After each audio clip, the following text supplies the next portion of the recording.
Мынау Катармен жасалып жатқан стратегиялық әріптестік әрине бұл құптарлық дүние. Біріншіден мұсылман елі бізге жақын, қалай болғанда да. Енді мына Байбазар мырзадан мен сұрайын дегенім, мына 20 миллиард доллар бұл неғылған батпан құйрық деген сұрақтан туады. Осы Катар сияқты елден аяқ астынан келіп жатқан. Оның себебі осы әсіресе Саудия, Эмираты, Катар сияқты елдерден соңғы келіп жатқан әріптестік, инвестициялық жаңа жобалар, солардың артында ескі Қазақстан тұр деген қоғамда сарапшылық пікірлер бар. Бұған дау келтіріп жатуға мұршамыз жоқ, мүмкіндігіміз жоқ. Бәлкім жуып шайып, ол ақшасын қайтадан алып кететін шығар. Құп.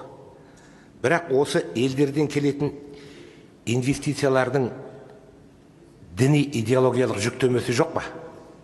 Осы жобалардың астында бір пунктте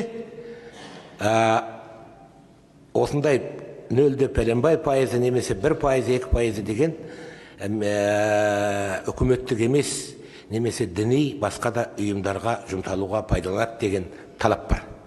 Осы талап біздің ұлттық мүддемізге сыртқы теріс діни идеологиялық қатерге бізді соқтырмай ма? Осы жағы тексеріле ме? Жоқ әлде біз инвестицияға зәру болғаннан кейін, осындай әріптестікке зәру болғаннан кейін бәрін қабылдай береміз бе? Рахмет. Сұрағыңызға рахмет. Әрине, енді діни жағына келетін болсақ, бұл жаңағы келісімді барлық мүдделі мемлекеттік органдар қарайды. Соның ішінде құқық қорғау органдары өзінің сараптамасынан өтеді. Сондықтан бұл жерде ондай тәуекелдер жоқ деп ойлаймын. Ал жаңа айтып жатсыз, мен енді айтайын деген, ол жақта ешқандай ескі Қазақстан жоқ. Бұл Катар мемлекеті, білесіздер, қазір бүкіл әлемде осындай белсенді инвестициялық саясат жүргізіп жатыр. Бұлар жаңа Европаны да бүкіл футбол клубтарына дейін сатып алып жатыр. Сондықтан бұл жаңа өздерінің осы байлығын жиналған қазір олар инвестициялап жатыр. Бұл енді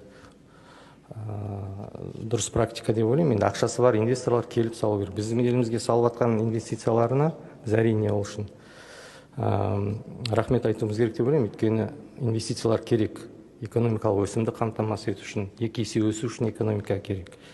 Жақында біз араб үйлестіру тобын жинадық, Астанада, өздеріңіз білесіздер. Бүкіл жаңа Парсы шығанағының мемлекеттік қорлары келді. Даму институттары, Ислам даму банкі бастап келді. Олардың да ойы Қазақстанға 7-10 миллиард доллардан инвестиция салуға дайын. Сондықтан біз бұндай инвестициялармен жұмыс істейміз ары қарай. Әрине, инвестициялардың сапасы керек. Біз олардың құрылымын қарайтын боламыз. Қандай инвестициялар келеді, қандай шарттармен келеді, оның бәрін біз қарауға тиіспіз. Самұрық қазына да ондай тапсырма алды үкіметтен. Бізде енді самұрық қазынаның басқару кеңесінде отырғандықтан үкімет мүшелері бізде бұны жіті қадағалайтын боламыз. Рахмет.